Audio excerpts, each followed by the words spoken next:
Assalamualaikum warahmatullahi wabarakatuh. Halo Mas dan Mbak, perkenalkan nama saya Nurul Latifah dari kelompok 5 Ausfir. Di sini saya akan mempresentasikan materi yang telah disampaikan oleh Mas Yuri pada upgrading 3, yaitu tentang manajemen digital di era komunikasi modern.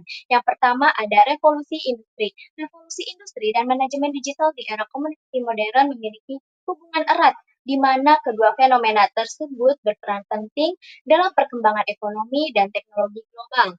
Yang pertama ada revolusi 1.0 tahun 1750. Di sini terjadi perubahan proses manufaktur dari tenaga manusia ke mesin yang disebabkan ditemukannya tenaga uap oleh para ilmuwan.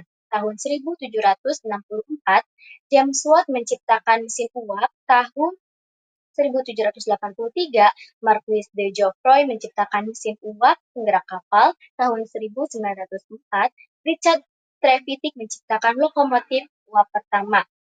Lalu revolusi industri 2.0 terjadi pada tahun 1900. Ini perubahan terjadi adanya assembly line atau proses produksi yang digunakan untuk memproduksi produk secara massal dengan cara merakit komponen secara berurutan. Di sini mulai penemuan tenaga listrik, perpindahan dari tenaga uap ke tenaga listrik. Lalu ada revolusi industri 3.0 yang terjadi pada akhir abad ke-20 sekitar tahun 1970-an, ditandai dengan adanya teknologi digital serta internet. Lalu ada revolusi industri 4.0 tahun 2011. Di sini berbagai teknologi baru mulai bermunculan, dimulai dari robotik, Internet of Things, kecerdasan buatan atau yang disebut dengan AI. Revolusi 5.0 ini terjadi tahun 2019. Di sini kehidupan manusia semakin mudah dan lebih mensejahterakan masyarakat. Lalu materi selanjutnya ada company purpose atau tujuan perusahaan. Di sini ada beberapa tujuan perusahaan. Yang pertama, itu ada apa yang dibutuhkan oleh dunia ini.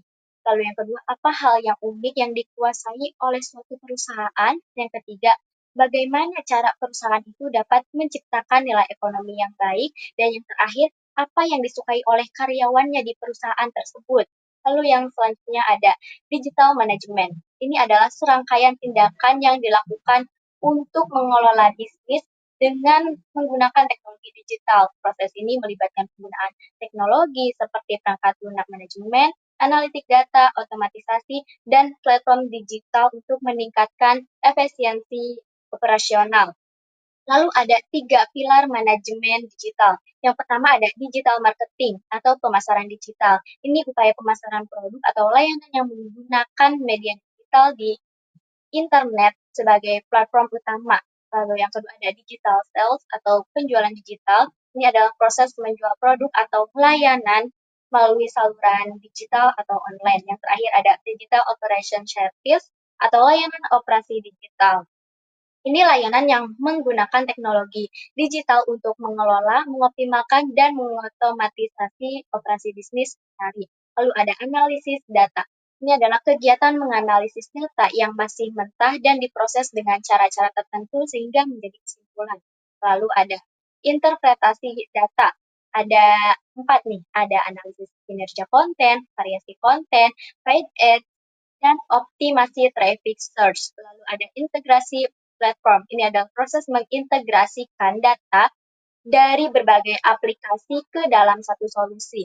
Lalu ada saluran utama pemasaran digital. Yang pertama itu ada website and search engine optimization atau SEO.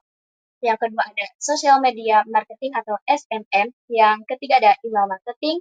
Yang keempat ada content marketing. Yang kelima ada pay per click atau PPC. Dan yang keenam yaitu ada periklanan pemasaran influencer atau advertising influencer marketing. Lalu ada konten marketing atau pemasaran konten ini harus bersifat educate atau mendidik, convince atau meyakinkan, entertain atau menghibur, dan harus inspire atau menginspirasi. Dan yang terakhir ada manfaat manajemen digital.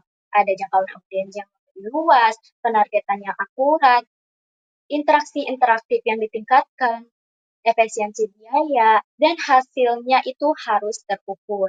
Mungkin hanya itu yang dapat saya sampaikan.